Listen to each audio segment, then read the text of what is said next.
Hello, welcome to this week's Switched On podcast.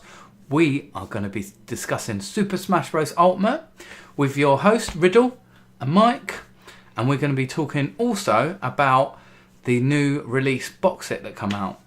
So, I'm going to start and fire away with you, Mike. What did you think about the Direct a few days ago?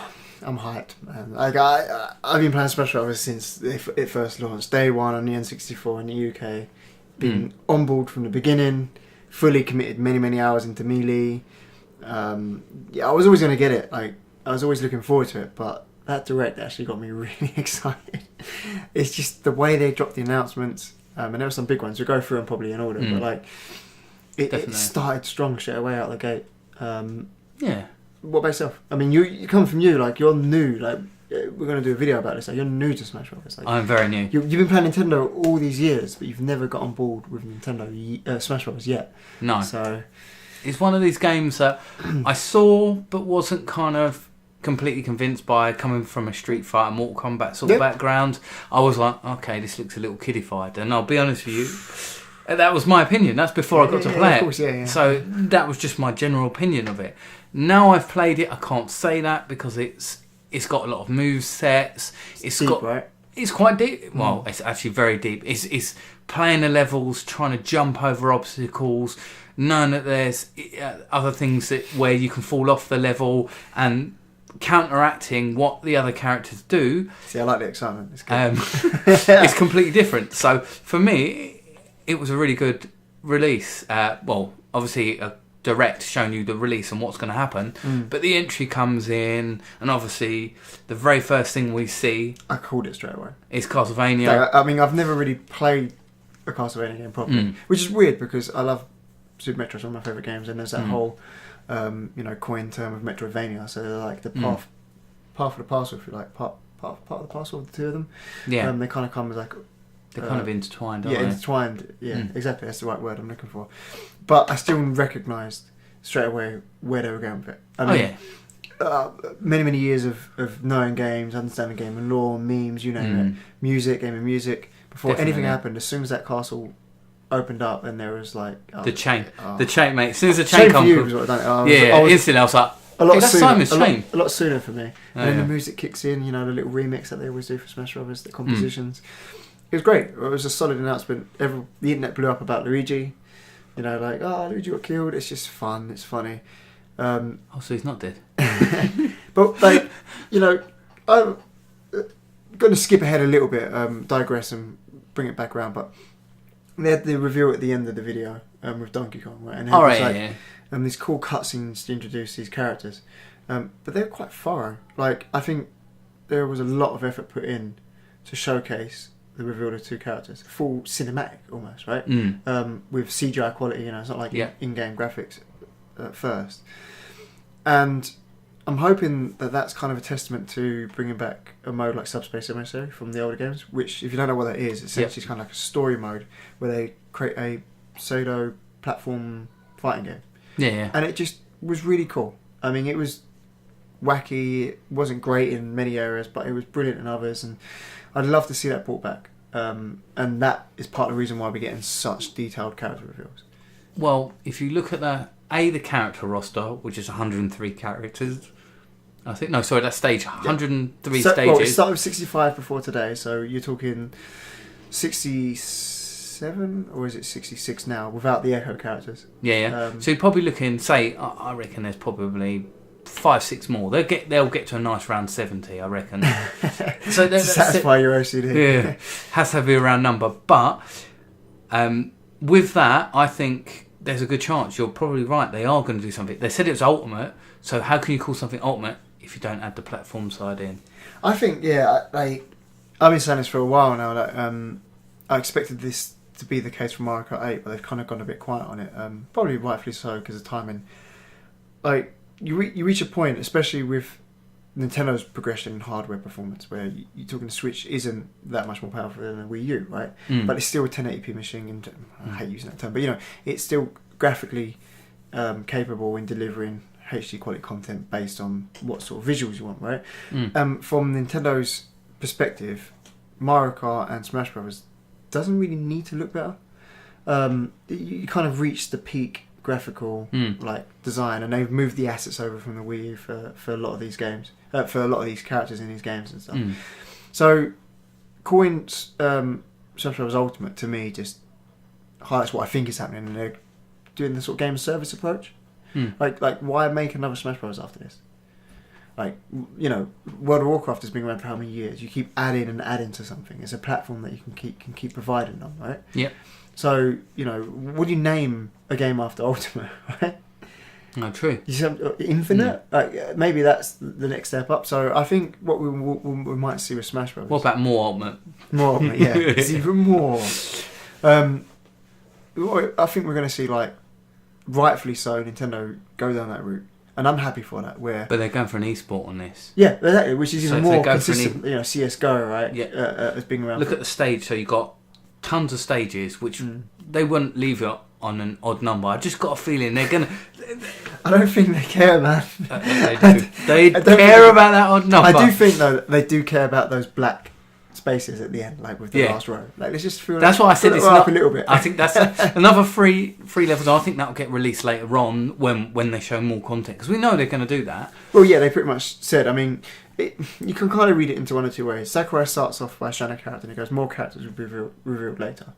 You could say that he meant DK, but everybody, I think, can safely assume that he means more characters, and not just in this direct. There's more to come, and they did that traditionally with Super Smash Bros. For Wii U and 3DS. Yeah, like, and I just, you know, I just swing it back around to like Mario Kart 8 again, mentioned in that game. Like, I'd be happy if they just sort of rotated that 8 and made an infinite sign. I was like, this is Mario Kart from now on. You just buy DLC, more, you know, because. What do? You release another Mario Kart, it's going to kind of look the same. And this has got a massive new racing mechanic that isn't in the previous games, which they're kind of running out of ideas in that respect. Maybe not. I mean, Nintendo's great at coming up with quick ideas. You know, the whole no gravity stuff was pretty cool. But you just release another 16 courses as a DLC, and you've got half a game, it costs half the price, and you've got more content, it plays on the great mechanics. You just keep moving it forward. That's why I think they do Smash Bros. Like, in 4 years' time, we will probably be playing the same Smash Bros. True. And I'd be happy with that. Like, and the thing is, the problem with the market is I'm finding is games are too long. Yeah. And also the games that are pumping out are in a similar vein. Not that they're the same, but they're just in a similar vein. And what's the point of keep pumping out games after games after games after games? Black Ops. I know Pro and FIFA do it, and I find it really annoying. I'd rather have them come around every 2 years. A lot of that's to do with the fact that it's more of an assumption on my part, but it's like an educated guess. A lot of that's to do with the fact that they have to pay licensing fees. Yeah. And they have to essentially have massive development teams that are a lot bigger than the standard game, which is kind of weird because it doesn't look like it has much work put into it from a visual perspective, but they have people stationed all over the world doing research on players, you know, all their character models and faces. It's not, you know, it's all done by people, so there's a lot of work that goes into those games. No, I totally get that. Which kind of like, again, I do think it would be nice if instead of releasing the new game at full price, which it can do if you don't own the previous game, but if you own a previous version and it is an incremental upgrade, you should just be able to pay, kind of like DLC. Can I pay the DLC for 2019? It tweaks the graphics, tweaks the code. You got the latest version of the game, right? Yeah, exactly. Instead of us having to keep going out buying the same game again, because the thing is, a lot of gamers are probably quite savvy and similar to us. Will be like, I'm not going to pay 60 quid because I know in 3 months' time, if I wait my time out, it will drop. Nintendo games don't really do that. Yeah, that's that. I think that's. But the every other console, it does. But like you mentioned about games that are quite samey. I mean, obviously the first-person shooter genre for years was pretty samey, and it's using a blend of kind of two genres now with RPG mechanics to make them like feel fresh and stuff. Yeah, and horror, definitely horror scenarios. But like Assassin's Creed, you know, like I'm glad they took that year off because it gave them a little bit of room to make a slightly different experience than what came before. And I get that Black Ops was Black Flag, was set out at sea, and that felt different, and that's why it's the Marmite of the franchise. But they were just churning out an Assassin's Creed game year after year after year with the same worst glitches. And it's just throwing a franchise out there for the sake of it. Cool, you like this brand, here you go. And one thing I'll give credit to Nintendo is they don't actually, in terms of within a specific franchise, like say a Mario franchise, they don't throw out that many 3D Mario platformers. No. It takes a long time, and when they do, they change it up. They tell you that what you think you know you like. Here's something different. Yeah, Here's yeah. a game set on planets that you can run upside down on. And everyone's like, Yeah. well, I just wanted Mario 64 2 or Sunshine 2. Yeah, right? yeah. Or here's, you know, this and now it's like that. And they do it. They've done it with Zelda recently. You know, completely through the formula up the wall. And we're probably about another 8 years before we get a major traditional Zelda release again. And I'm okay with that for games that are really long. Yeah, but like Mario it's Kart, a different sort of style though, isn't it? Because you know that when you play a Zelda game, there's always something different. They never keep it like look at Link Between Worlds on the 3DS. You play that compared to like the original Link Between Worlds, and has that same feel, same but different. Yeah, but the way you can just flip onto the wall. Well, just exactly right. So just little tweaks. Yeah, but they're years. I mean, what was that's a sequel to Link Between. In principle, yeah. Yeah, it's Principal Link, and there's 15 years, 20 years between the two games. See, what Nintendo's starting to, I think, refine their process in is, I mean, they've always played around in nostalgia. Right? They've always understood that they're the oldest of the companies, if you like. They've got the biggest history. Yeah. But recently, they've really refined tapping into nostalgia and giving people what they want, but also giving them something a little bit fresh. Yes. Now, people in general, like general rule of thumb, is the reason why original ideas are kind of on the decline in cinema, in music, in games, is because people have to spend money on stuff, right? And they like comfort. They like to know that they've enjoyed something. So, for example, Assassin's Creed, we mentioned it before. They've played Assassin's Creed before. I enjoyed it. That's an Assassin's Creed game. It's going to play like an Assassin's Creed game, so I'm probably going to enjoy it. So I'm more comfortable in giving my money. I don't want change too much, but I'm happy for a little bit of change. And that's why we get a lot of the same, right? Definitely. It's kind of like with food, right? Like, I'm quite a fussy eater, but if I go out and I'm going to spend quite a lot of money on a meal, I'm going to go to where I know I'm going to like what I want to eat. I'm not going to try that fancy restaurant that does cuisine that I've never had before. That's just not like me. Not to say that I'm like that gamer, I like trying new things in games. But Nintendo seems to refine that process. Go, here's Zelda, you know how that works, you know how the process goes, you know how it generally plays, but it does feel different. The world is different. There is a quirk that makes it different. And sometimes not that much so, but they leave it 10 years before they release a game, so it isn't so like weathered. Yeah, and you've seen examples where Nintendo have got that wrong, where they've released so many new Super Mario Bros. Games in a row. And they just mullered it. They're good games, they're really good games, but then by the last one you're like, this is the same thing now. Yeah, it's not that different. And they've held back. Or like the new Super Mario Brothers, which was a prime example of them releasing them a bit too quick to each other. Like the Wii U, 3DS, sequel to the 3DS version, DS, sequel to the DS on the 3DS version, Wii U version, Wii U DLC version, and it just kind of, there's quite a lot all of a sudden in 10 years. People were clamouring for 2D Mario at the time when it first was announced, and everyone was happy it came back. Right? But when you do it too much, it kind of goes stale. But the difference with Smash Brothers and Mario Kart, and I would argue Mario Party being called Super Mario Party, these games are multiplayer focused that don't have linear progression. Yeah, you know what I'm saying? So I was playing Melee throughout the life of the GameCube. I was playing Smash Bros. 64 throughout the life of the 64. Like people play GoldenEye throughout the life of the 64. Yeah, true. Right? And Perfect Dark. Yeah.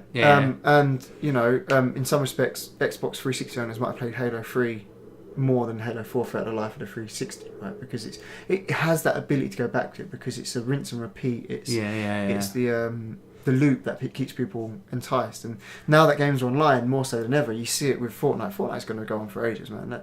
And like Minecraft, people like the formula. They're going to keep going back. It's going to be a casual gamer, you know. Heaven, isn't it? Yeah, it's going to be heroin for them. Like, I can keep getting the same experience, and then they got the like, do this in this time. Like, I've got to do it because I'm going to run out of time, right? And I want to be ahead of the curve. And I can see that happening with Smash Brothers. It wouldn't be a bad thing though. Not necessarily for me. I wouldn't be into that, but hey, if it keeps it going and I get new characters 2 years down the line, like we got with Cloud and Bayonetta in the last one. Well, they supported Splatoon for quite a long time. I think they're still supporting it now. Yeah, but they tried to tap into the esports, and Japan loves that game. Yeah, I'm not surprised. Absolutely, all the world loves it, but Japan is like fanatic on it. I'm not surprised. It's kind of, I didn't like the aiming on it, and for me, it's a bit kind of, after playing different shooters, I don't think it's a bad game. It's just certain things that annoyed me about it. That's your personal preference. Yeah, it is my personal preference. It's nothing the rest of the world. I never got it just because I have such a huge backlog of games, like I often say. Like, I just can't get into a competitive online game. No, like, I just don't have the time. If I get time to play a game, I want to be playing like I haven't played Banjo-Kazooie ever before, right? So what am I going to do? Like miss one of the great games? And I am kind of putting off hoping that N64 Classic comes out, but as soon as it does, I'm playing Banjo-Kazooie. I've never played it before. I know it's a game I would like. But I know what you mean. Yeah. It's a backlog. It goes back generations for me, not just this generation. I'm far behind in this generation. I know. I'm far behind. There's lots of games that I haven't played that you keep telling me to play, and I'm like, no, I've been playing this. Paper Mario and 1,000 Year Door, man. That's even earlier than that. I still haven't played Half-Life, Half-Life 2. There's so many games I need to get through. Good.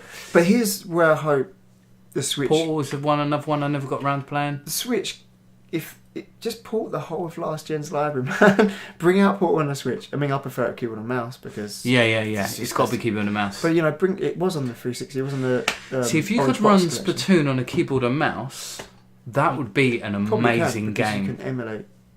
you can emulate Wii U.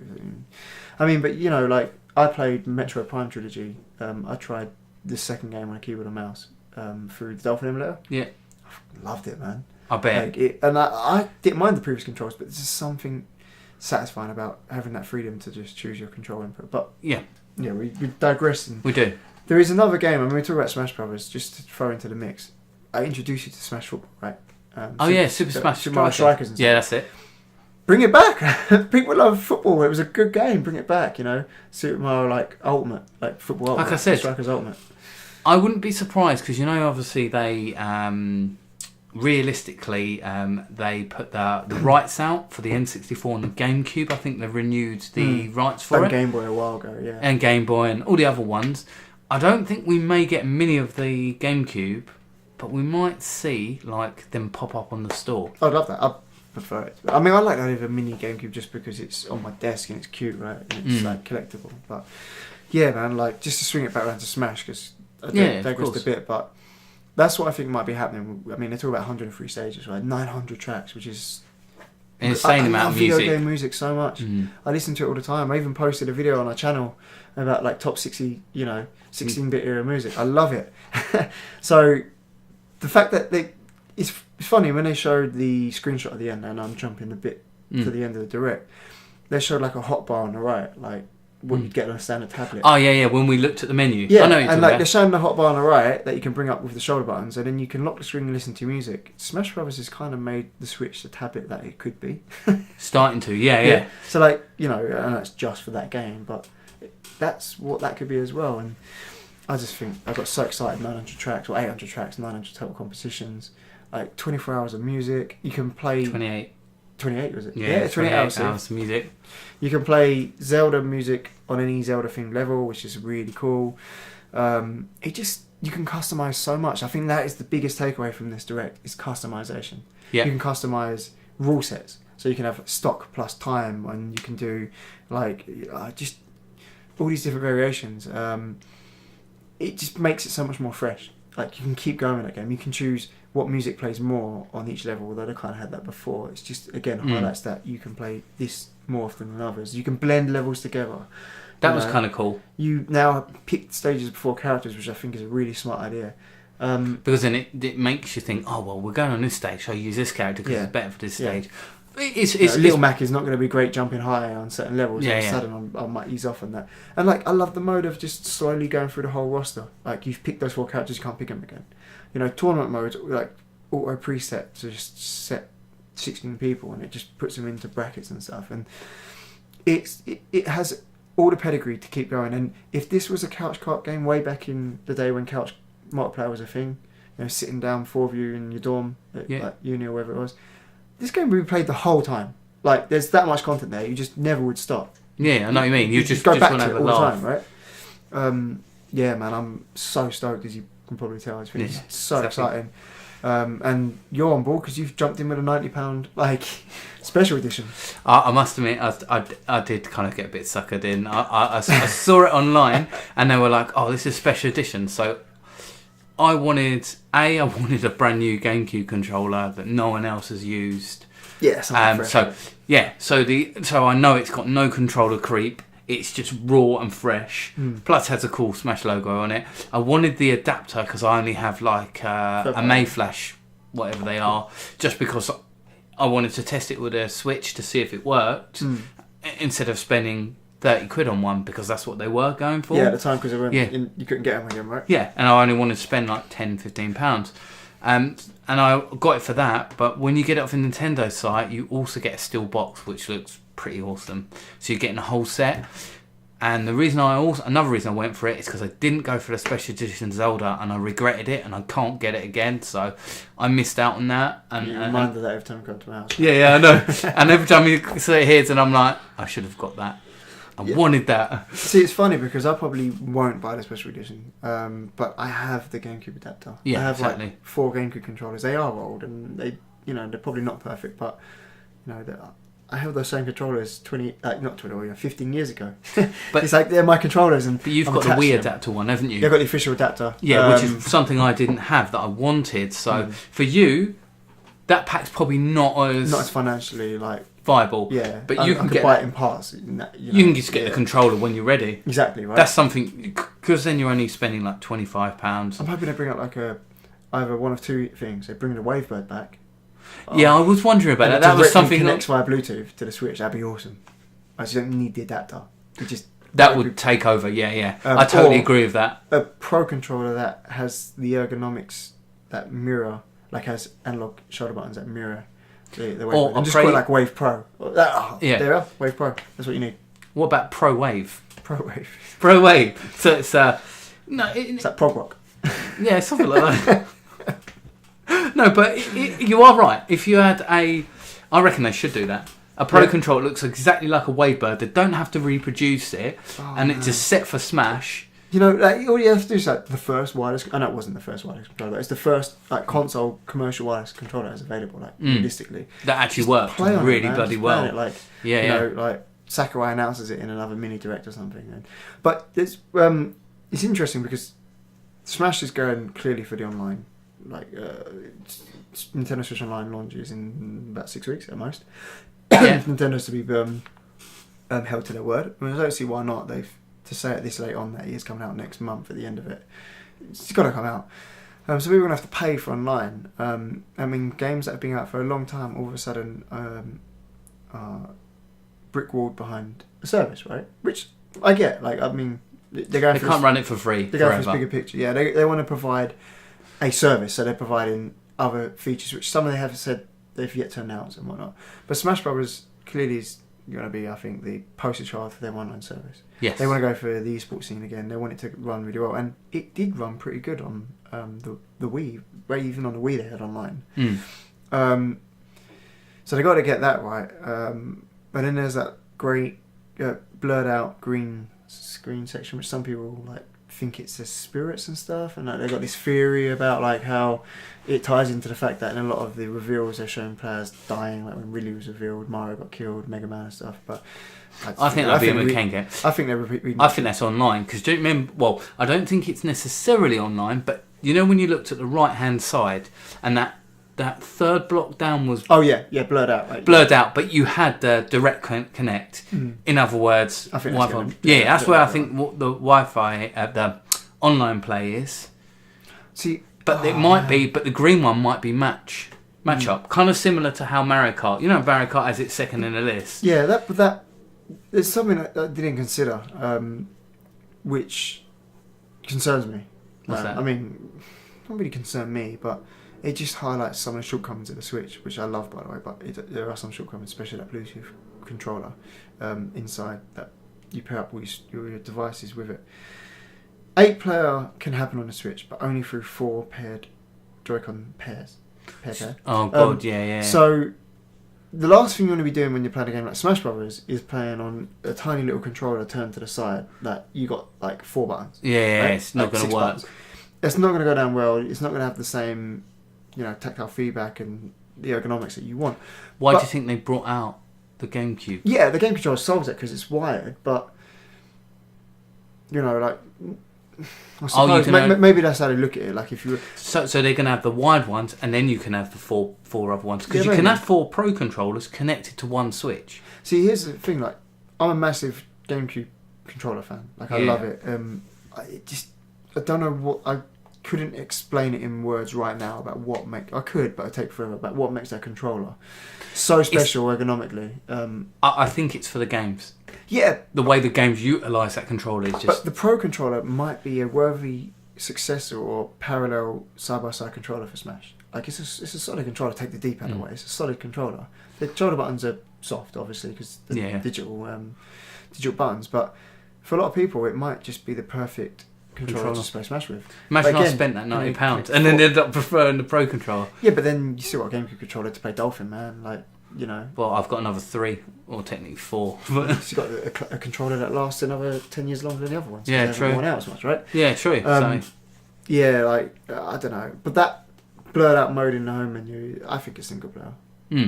But what that single player is, I don't know, because a lot of the other stuff used to be in Games and More. You go to Games and More and it have like, which is in the top right, you'd have the options to do certain like runs and classic mode and stuff. I'm hoping in the left it's single player and it has that Subspace Emissary mode, like, you know, 2-player, 4-player co-op where you can sit down, go through a better. It has to be better. I mean, it just does. Regardless of all the content they're delivering, Subspace Emissary from the Wii just isn't a practical application on the game nowadays. So they've got the training mode that shows you trajectories. Do you think that single player mode will you either take what you've learned in the training mode into training mode for pro players, just so they know that with Peach, if I do this button combination, that I can kill that player.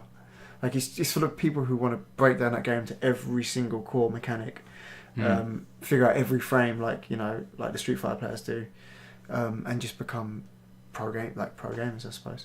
And you look at Evo this year; they had 2 Smash Bros. Games. They had, like, you know, it took up. I think they had 3. They might have had 3. Like, I think they might have had 3. So there was more Smash than there was any other game franchise. Wow. So, you know, and I think, like, as much as I love Melee and as much as people love Melee, I think Sakurai wants Melee to put to bed. I think he wants people to say, look, I know I made this game, but honestly, this new one's better. Like, let go. And if you like the Melee experience, just turn these options off in a new one and you've got Melee. Like, you know? So, like, I'm hoping... That's why they've given so much flexibility, so you can switch to the version you liked the most. Yeah, I like again, like the stages, the classic N64 stages, and the way they kept the same visual feel. Oh, like Sakurai and the team behind this game, you can see how much they love games. It's not just I need to do this because the fans love it. There's due care and attention they've been put into every single facet of what makes this game this game. Like the fact that there is 900 tracks. You didn't need 900 tracks. People would have been happy with like 50. Like there's that many, and all the little animations and the quirks that make the characters their characters. The introductory videos, like I say, feel like, you know, that Donkey Kong video felt like that was Donkey Kong. Like that is exactly how I imagine any Donkey Kong video to kind of be like. Yeah, definitely. So, yes, all in all, hyped. That director is incredible, absolutely incredible. Like I give it like 9.5 out of 10. Nothing's perfect. Cool. So the reason you get the one that includes a GameCube controller, in case your other 3 happen to fail in the middle of a Smash game. Well, you save a bit of money, right? It's like you save like a $5. Well, it wasn't about saving money. I wanted the adapter, and that is so. It's always out of stock. Also, from a collectible side of things, you've got a nice box. And, I do like the collecting boxes. People are arguing the box is longer than what they've shown for what's in it, but I think that's just nonsense. I think it's just a lot of cardboard to pad it out and stuff, and you're getting what they said you're getting. I honestly don't think it's going to probably be much bigger than that. I honestly don't think it will. Don't forget, it definitely doesn't have the final box art on it. It's got to be definitely because they've not revealed all the characters yet. They won't make it bigger than the original Switch box, because that'd be absolutely ridiculous. You won't have a box that's that long. I've got game boxes that are bigger than the game console boxes. You think so? I think the DK Bongo Jungle Beat. The difference is that bongos are like that big and that wide. It can happen, right? Yeah, but Dance Mat games. I don't know. Fair enough. I suppose. We'll know. Put in a strings there to try and. But yeah. That's our Smash Direct conversation. Yep. We're excited. I'm returning old school. We got a new school player who's gone straight in with an Ultimate Edition. So we're going to do a couple of videos where I score him in Smash Brothers and see if he can actually get good at the game. But yeah, stay switched on. Thanks for listening.